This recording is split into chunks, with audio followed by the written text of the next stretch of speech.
اعوذ باللہ من الشیطان الرجیم بسم اللہ الرحمن الرحیم وبہ نستعین انہ خیر الناصر المعین۔ اخلاق کے دروس کا سلسلہ جاری ہے۔ آج کا موضوع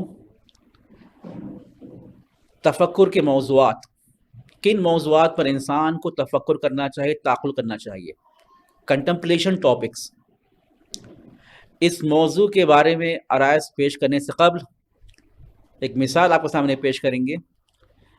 ایک تصویر جو آپ کے سامنے دکھائی دے رہی ہے، انسان کے ہاضمے کا نظام ہے، ڈائجسٹو سسٹم ہے۔ آپ جانتے ہیں، دیکھیے آپ جو انسان غذا تناول کرتا ہے، انسان کے معدے میں جاتا ہے، اسٹمک میں جاتا ہے، ہضم ہوتی ہے، اور ہضم ہونے کے بعد انسان کے کلیجہ لیور میں جاتا ہے، اور لیور میں جانے کے بعد خون بنتا ہے، اور یہ خون تمام بدن میں منتشر ہوتا ہے، جس سے انسان قوت کو حاصل کرتا ہے۔ علماء اتفاق کہتے ہیں کہ جیسی غذا آپ تناول کریں گے، ویسی طاقت اور انرجی بدن میں فراہم ہوگی۔ غذا اگر فاسد ہو تو تمام بدن میں انرجی بھی فاسد اور کرپٹڈ تمام بدن میں منتشر ہوگی، جس سے مکمل انسان ختم ہو جائے گا، ہلاک ہو جائے گا۔ غذا سالم ہو تو وہاں پر سالم انرجی تمام انسان کی اعضاء اور جوارح کی طرف منتشر ہوں گے، جس سے انسان قدرت مند اور مضبوط بن جائے گا۔ جیسی غذا ویسا خون، اچھی غذا اچھا خون، خراب غذا خراب خون۔ یہ انسان کا کیا ہے؟ ہاضمے کا نظام ہے، ڈائجسٹو سسٹم ہے۔ جو آپ جیسا دیں گے ویسی آپ خون کو پائیں گے۔ فرماتے علماء، دیکھیے اس میں یہاں پہ انسان کا جو نظام تفکر ہے وہ بھی ڈائجسٹو سسٹم کی طرح ہے، ڈائجسٹو سسٹم کی طرح، نظام ہاضمے کی طرح ہے۔ نظام تفکر نظام ہاضمے کی طرح ہے۔ جس طرح سے نظام ہاضمے میں آپ جو چیز آپ کھاتے ہیں وہ چیز آپ کے بدن کا حصہ بن جاتی ہے، اسی طرح سے نظام تفکر میں جو آپ تفکر کرتے ہیں وہ آپ کے روح کا حصہ بن جاتی ہے۔ کتنا دیکھیے آپ اس میں آپس میں مناسبت ہے۔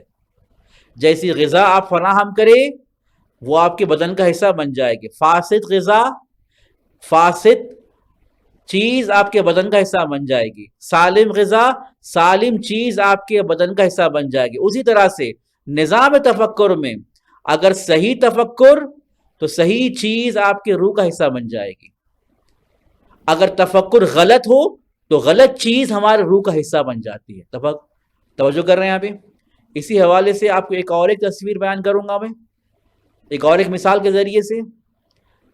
ایک کے پاس اگر دانہ ہو، اگر وہ دانہ اگر زمین میں اگر امپلانٹ کیا جائے، آپ تصویر میں دیکھ سکتے ہیں، جڑیں زمین میں آتی ہیں شروعات میں، جیسے ہی جڑیں آئیں شاخ اوپر سے نمودار ہوتا ہے، ایک درخت بن جاتا ہے، درخت میں پھر پتے آتے ہیں اور پھول آ جاتے ہیں، ایک بہترین درخت جو آپ کے سامنے نظر بھی آ رہا ہے۔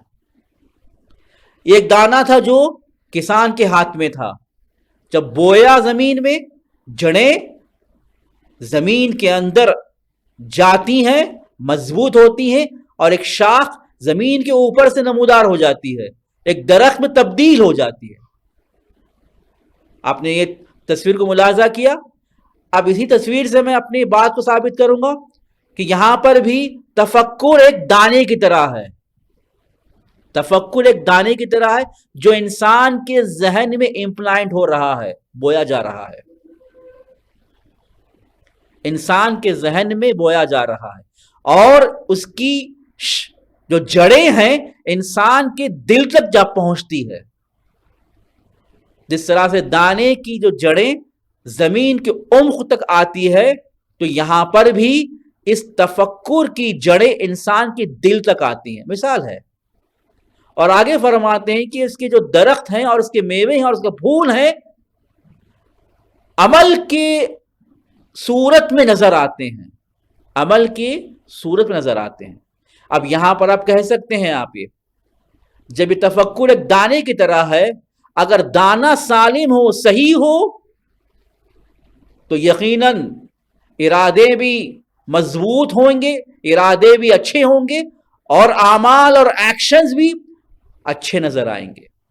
لیکن دانہ اگر کرپٹ ہو، فاسد ہو، تو ارادے بھی کرپٹ ہوئیں گے، اور جس کے نتیجے میں اعمال بھی اور افعال بھی کرپٹ نظر آئیں گے. تو پتہ چلا اگر ہم برے اعمال کو دیکھ رہے ہیں تو وہ برے افکار کا نتیجہ ہے، اچھے اعمال کو دیکھ رہے ہیں تو وہ اچھے افکار کا نتیجہ ہے. تو یہاں پر جو اصل ہے، جو اوریجن ہے، انسان کے افکار ہیں، انسان کی تفکر ہے. دل سے ارادہ ہوتا ہے اور بدن سے عمل ہوتا ہے.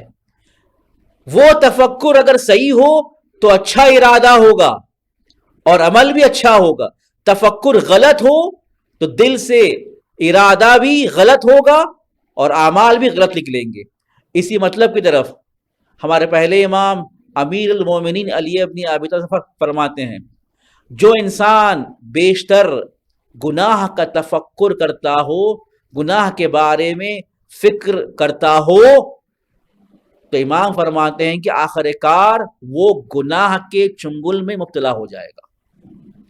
کہاں سے آغاز کیا ہے؟ وہ آغاز کیا ہے؟ وہ صرف وہ گناہ کے بارے میں سوچ رہا تھا. یہ سوچنا اسے آخر کار گناہ کے چنگل میں، زندان میں اسے گرفتار کر دے گا. اگر انسان اپنے ذہن کو محفوظ رکھے، اپنے تفکر کو گناہوں سے دور رکھے، تو وہ انسان گناہ سے محفوظ ہو جائے گا. اسی مطلب کی طرف ہمارے عیسیٰ علیہ السلام فرماتے ہیں کہ، اور اپنے حواریوں سے کہتے ہیں کہ اے میرے حواریوں، گناہ کا تصور بھی نہ کرو، چیرست گناہ کرنا سے دوری اختیار کرو. گناہ کا تصور بھی نہ کرو. کیوں؟ اچھی بہترین مثال دیتے ہیں. وہ انسان جس کا ذہن آلودہ چیزوں سے، آلودہ افکار سے بھرا ہوا ہو، اس کے مانند ہیں جو بہترین کمرے میں، وہ کمرہ جو مزین ہو بہترین تصویروں سے، اس میں آگ لے کر آ جائے. آگ، جب وہ آگ لے کر آ جائے گا اس کمرے میں، تو وہ دھواں اس کمرے کی بہترین تصویروں کو خراب کر دیتی ہے. گرچہ وہ کمرہ نہ جلے، لیکن دھوئے کی وجہ سے وہ کمرہ مکمل خراب ہو جاتا ہے، سیاہ بن جاتا ہے. توجہ کر رہے ہیں آپ؟ یہ سیاہ بن جاتا ہے. یہی ہے، انسان جتنا گناہوں کے بارے میں تفکر کرے گا، تصور کرے گا، یقیناً اس کا ذہن آلودہ ہو جائے گا، سیاہ بن جائے گا. جب سیاہ ہو جائے گا تو اس سے خیر کی امید نہیں کر سکتے. آگے بڑھتے ہوئے دیکھیے، اس میں یہاں پہ یہ موضوع ہمارے لیے اہم ہے، اور اسی موضوع ہمارا عنوان درس بھی ہے. کیا ہمیں تفکر کرنا ہے؟ کس چیز کے بارے میں تفکر کرنا ہے؟ فرماتے ہیں، دیکھیے اس میں یہاں پہ پہلی چیز جو ہمیں تفکر کرنا ہے، کلام خدا کے بارے میں، کلمات خدا کے بارے میں. دوسری چیز خلقت خدا کے بارے میں، کلام اللہ کے بارے میں اور خلقت اللہ کے بارے میں. یہاں پر انسان کو ان دو محور میں اپنی عقل کو استعمال کرنا ہوگا. اپنی عقل کو استعمال کرنا ہوگا، تفکر کرنا ہوگا، اللہ کے کلام میں تفکر کرنا ہے اور اللہ کی تخلیق میں تفکر کرنا ہے۔ آگے بڑھتے ہوئے جہاں پر انسان کو اللہ کے کلام کے بارے میں تفکر کرنا ہے، وہاں پر اللہ فرما رہا ہے افلا یتدبرون القرآن، سورہ نساء کی آیت ہے جہاں پر اللہ فرما رہا ہے کیوں اللہ کے کلام جو قرآن ہے اس میں تفکر اور تدبر نہیں کرتے، اپنی عقل کو استعمال نہیں کرتے۔ خود خدا ہمیں حکم دے رہا ہے کہ میرے کلام میں تعقل کرو، تفکر کرو۔ دوسری چیز جہاں ہمیں تفکر کو استعمال کرنا ہے وہ خلقت پروردگار میں ہے۔ وہاں پر دو چیز ہیں، ایک خود اپنے بارے میں تفکر کرنا ہے، انفس کے بارے میں تفکر کرنا ہے، اور دوسری چیز جو ہمارے نفس سے باہر ہے اس کے بارے میں تفکر کرنا ہے۔ ایک اپنے نفس کے بارے میں تفکر کرنا ہے، دوسری چیز اپنی نفس سے ہٹ کر ہر وہ چیز کے بارے میں تفکر کرنا ہے۔ پہلی چیز جہاں پر اپنے نفس کے بارے میں، اپنے نفس کی کریشن کے بارے میں انسان کو تفکر کرنا ہے، وہاں پر رسول اللہ کی حدیث ہے صلی اللہ علیہ وآلہ وسلم من عرف نفسہ فقد عرف ربہ، جو اپنے نفس کو پہچانا، جو اپنے نفس کی معرفت کو حاصل کیا، حقیقت میں اس نے اپنے پروردگار کی معرفت کو حاصل کیا۔ اتنی اہمیت ہے انسان اپنے نفس کے بارے میں تفکر کرے، تعقل کرے، جانے کہ یہ نفس ہے کیا۔